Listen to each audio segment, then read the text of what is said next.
మాట పెడుసైనా మనసులో వెన్న రాయిలా ఉన్నవాడిలోన దేవుడెవరికి తెలుసును నాకన్నా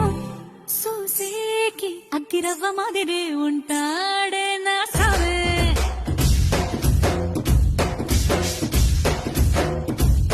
మెత్తాని పత్తి పువ్వుల మరే సంటో